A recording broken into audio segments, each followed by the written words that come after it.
পাইতে হইলে কিছু দিতে হয়, তুমি কোনো চিন্তা করিও না, টাকার অভাব হইব না, বুঝছো?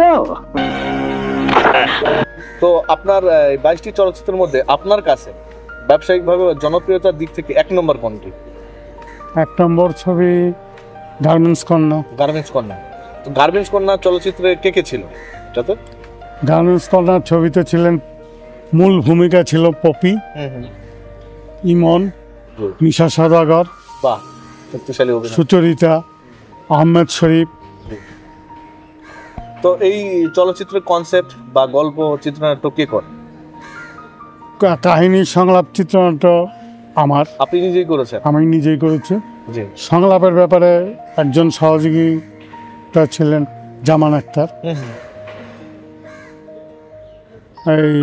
এই ছবিটি মানে গার্মেন্টসের মেয়েদের সমস্যা উপরে নির্মিত হয়েছে এবং পপি ফুটিয়ে তুলেছিলেন বলেই গার্মেন্টস কন্যা হয়ে উঠেছেন এবং বহুদিন পর পপির একটি সুপারহিট চলচ্চিত্র গার্মেন্টস। তোমার মতো একটা সাধারণ গার্মেন্টস কন্যার সঙ্গে এর একমাত্র সন্তানের কোনো সম্পর্ক হতে পারে না।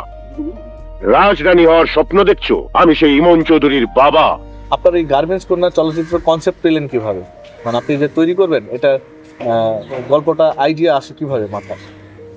আমার ছবির যে প্রযোজক, তার গার্মেন্টস ব্যবসা আছে।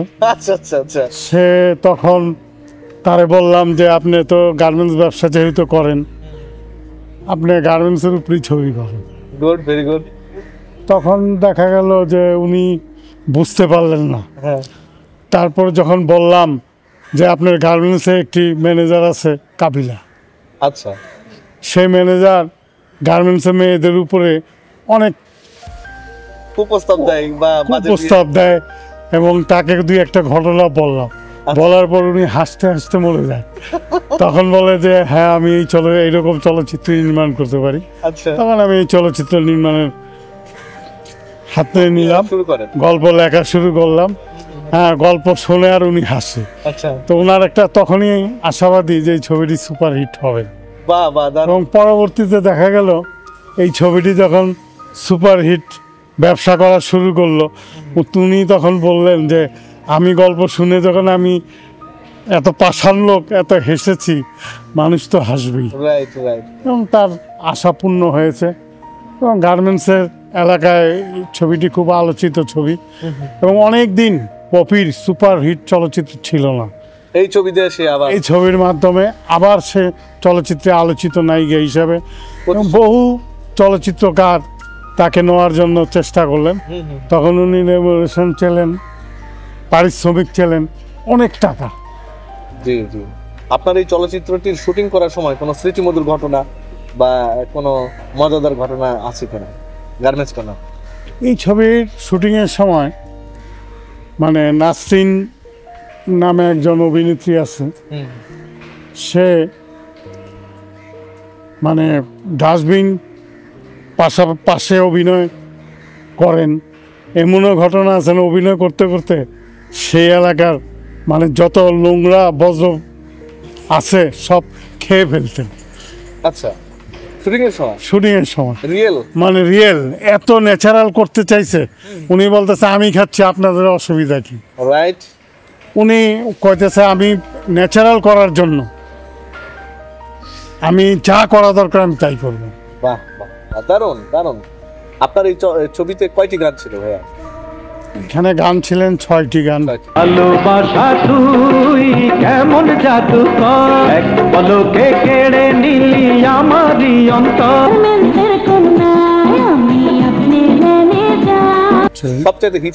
সবচেয়ে হিট গান যেটা, সেটা হলো যে পপির একটি বিদ্রোহী মানে গার্মেন্টস কন্যাদের নিয়ে বিদ্রোহী গান,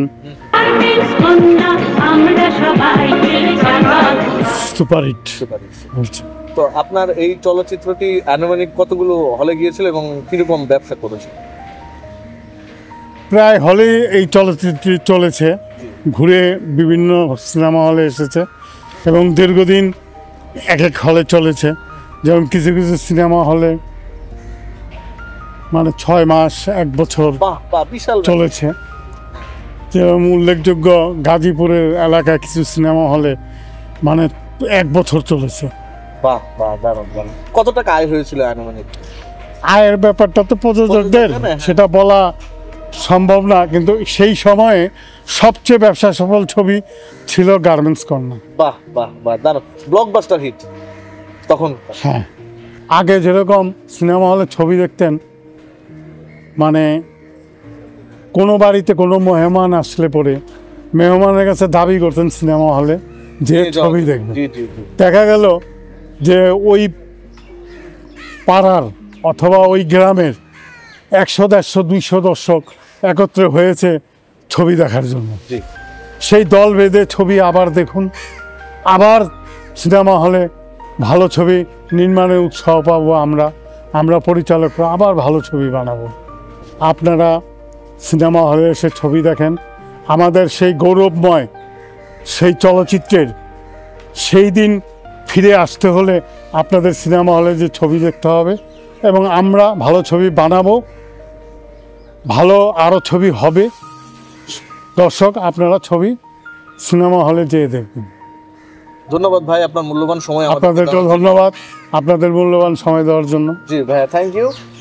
দর্শক, বেশি বেশি করে বাংলা চলচ্চিত্র দেখুন এবং আমাদের এই সিনেল্যাব 24 চ্যানেলটি সাবস্ক্রাইব করে আমাদের পাশে থাকুন। আসসালামু আলাইকুম।